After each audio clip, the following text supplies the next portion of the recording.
जय Hind ND aspirants. तो आज मेरे दिन की शुरुआत होती है कुछ 6 बजे के अराउंड, दैट इज़ 6:14 पे। और आज मुझे स्कूल जाना था, बहुत दिन बाद मैं स्कूल जा रही थी। और आज ना हाफ डे भी था मेरा, तो मैं और जल्दी भी जाना था मुझे, तो 7:30 तक मैं निकल गई थी। तो शूज़ वगैरह पहन के I was ready to go. फिर उसके बाद मैं घर पे 11:30 बजे छुट्टी हुई थी, तो 12 बजे तक आ गई थी। फिर 2 बजे तक मैं सो गई, मस्त अपना आराम से रेस्ट वेस्ट कर लिया। फिर सुबह 2 बजे से मैंने मैथ्स पढ़ना चालू किया। 1 घंटा पढ़ा होगा मुश्किल से, बिकॉज़ मेरे एग्ज़ाम आने वाले हैं और 21st को मेरा पॉलिटिकल का है। तो मैंने सोचा कि मेरे को मैथ्स की ज़्यादा दिक्कत ना आए, तो इसलिए मेरे 3 चैप्टर आ रहे हैं। देखो, मैट्रिसेस, डिटर्मिनेंट्स और ट्रिग्नोमेट्रिक फंक्शंस, तो ठीक ठीक ही है। तो मैंने सोचा पहले ही कंप्लीट करके बैठ जाते हैं, फिर टेंशन नहीं रहेगी आगे। तो ये मैंने फटाफट कंप्लीट कर लिया अपना मैट्रिसेस और डिटर्मिनेंट्स के एनसीईआरटी क्वेश्चन सॉल्व कर लिए। फिर उसके बाद जैसे मैंने आपको बताया कि पॉलिटिकल साइंस का मेरा पहला पेपर है, दैट इज़ ऑन 21st। तो फिर और जैसे मेरे पास बहुत ज़्यादा बैकलॉग रह गया था, मैं अपने गाँव रह गई थी, तो मैंने एनसीईआरटी रीड नहीं की थी एंड ऑफ बाइपोलैरिटी वाले चैप्टर की। तो मैंने एनसीईआरटी रीड की, फिर उसके बाद मैंने वन शॉट भी देख लिया ताकि साथ ही साथ सब कुछ हो जाए। तो आसान चैप्टर था तो जल्दी हो गया। और आज मैंने फुल टारगेट रखा है कि आज मैं बहुत कुछ पढ़ने वाली हूँ एनडीए का, बिकॉज़ बहुत दिन से मेरा एक प्रॉपर रूटीन नहीं चल पा रहा है, थोड़ा थोड़ा ही पढ़ पा रही थी मैं एनडीए का। फिर उसके बाद मैंने मैगी ब्रेक लिया, बहुत ज़्यादा एग्जॉस्ट हो गई थी मैं पढ़ पढ़ के 2 घंटे लगातार। फिर उसके बाद मैंने एनडीए का पढ़ना चालू, ब्रह्मास्त्र जो है मैथ्स, वो स्टार्ट किया। और 7:10 तक पढ़ा होगा मैंने, 5:34 से 7:10 तक बस। और मतलब वीडियो रोकने के बाद भी मेरा मतलब 1.5 घंटे का लेक्चर अराउंड कंप्लीट हुआ था। और इतने क्वेश्चन सर ने सॉल्व करवाए थे, इतने क्वेश्चन, सो देख सकते हो आधे तो मैंने किए नहीं, मैंने मतलब मेरे को समझ आ रहे थे तो मैंने छोड़ ही दिए। फिर ये क्वेश्चंस थे कुछ ऐसे, परमुटेशन कॉम्बिनेशन तो हमने पढ़ ही रखा है 10th में, तो ये आसान चैप्टर लगा। और जैसे कि सर ने ना एनसीईआरटी क्वेश्चन भी सॉल्व करवाए थे जो एकदम बेसिक होते हैं, तो वो मैंने छोड़ दिए थे। और इतना पढ़ पढ़ के मैं सच में एग्जॉस्ट हो गई थी लगातार पढ़ पढ़ के। तो उसके बाद ना मैं अपनी बुक्स वगैरह ऐसे ही सेट कर रही थी, तो मेरे को अपने पुराने एयरपॉड्स मिले, बहुत पुराने एयरपॉड्स।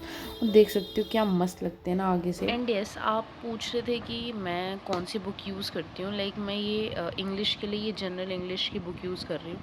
ये मेरी फेवरेट बुक है बिकॉज इसमें ना थ्योरी बहुत प्रॉपरली गिवन है एंड इसमें क्वेश्चंस, लेवल ऑफ क्वेश्चंस बहुत अच्छे से हैं। जैसे ये नाउन का टॉपिक है, तो इसमें बिल्कुल एकदम वास्ट तरीके से समझाया गया है और एग्जांपल्स दिए गए हैं कि जैसे कॉमन एरर्स कैसे होते हैं, ये सारा कुछ बताया गया है। सो ये वाली जो बुक है वो मैं पर्सनली बहुत ज़्यादा प्रेफर करती हूँ। So if you want to like ख़रीदना चाहते हो तो आप ख़रीद सकते हो। सो इसका प्राइस कुछ 399 है।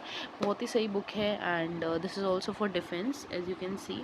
और आज मैंने थोड़ी सी इंग्लिश की रिवीजन की, एज यू कैन सी कि मतलब लिटरली अगर मैं आपको बताऊँ ना, ये एक पेज और ये बस, ये पढ़ने में मैंने 2 घंटे लिए हैं। मतलब काफ़ी सारे एग्जांपल्स भी सॉल्व किए थे इसके।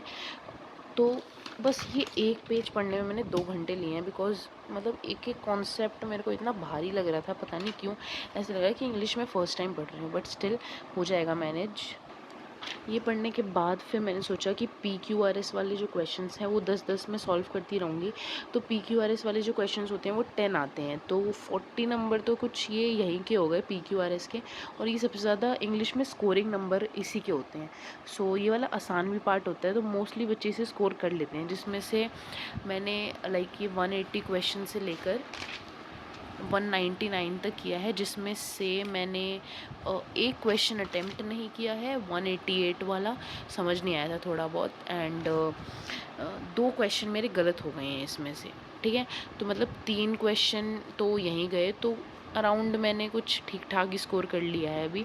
But this is starting. ये PQRS वाले तो आसान ही होते हैं, बट स्टिल 2 भी क्यों गलत हुए हैं मेरे को, वो भी 10 में से 10 चाहिए, बिकॉज़ ये 40 नंबर का है और ये स्कोरिंग पार्ट है। सो ये तो स्कोर करना ही है ना।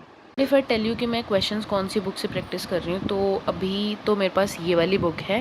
मेरे पे बुक्स तो बहुत सारी है, बट मैं अभी ये वाली यूज़ कर रही हूँ क्योंकि मुझे ये बहुत अच्छी लग रही है। इसका कंटेंट बहुत अच्छा लग रहा है, क्वेश्चंस लेवल बहुत अच्छे लग रहे हैं, और जिस तरीके से इसमें हिंट्स और सोल्यूशंस गिवन है वो भी बहुत अच्छा है। कि इसमें जहाँ पे हम एरर बना सकते हैं ये भी बता रखा है कि ये वाला मिस्टेक आपको नहीं करना है, बिकॉज इस टाइप के क्वेश्चंस भी होते हैं। सो बेस्ट चीज़ लगी मुझे इस बुक की। और क्वेश्चंस मैं आपको दिखाऊँ ना, क्वेश्चंस हैं इसमें 5050 क्वेश्चंस। अब क्या चाहिए, एक बुक में आपको 5050 क्वेश्चंस मिल रहे हैं, इनफ है। और ये बुक जो है इंग्लिश और जनरल नॉलेज दोनों के लिए है। 2006 से लेकर 2024 तक के पेपर हैं इसमें। 37 पेपर्स हैं सॉल्व करने के लिए, 32 टॉपिक्स हैं।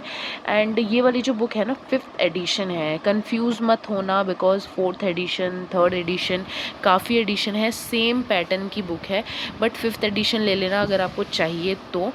एंड इसका प्राइस मैं आपको बताऊँ तो 690 है। ठीक है, मतलब ये मैंने नई बुक खरीदी तब जाके 690 पड़ी थी, मतलब 650 पड़ी थी मेरे को, ठीक है, 650 पड़ी थी। सो आप अगर शॉप वगैरह से लोगे तो फिर आप सेकंड हैंड भी परचेज़ कर सकते हो, और अगर न्यू ही लेनी है तो बार्गेनिंग वगैरह कर लेना, वो तो आप देख लेना।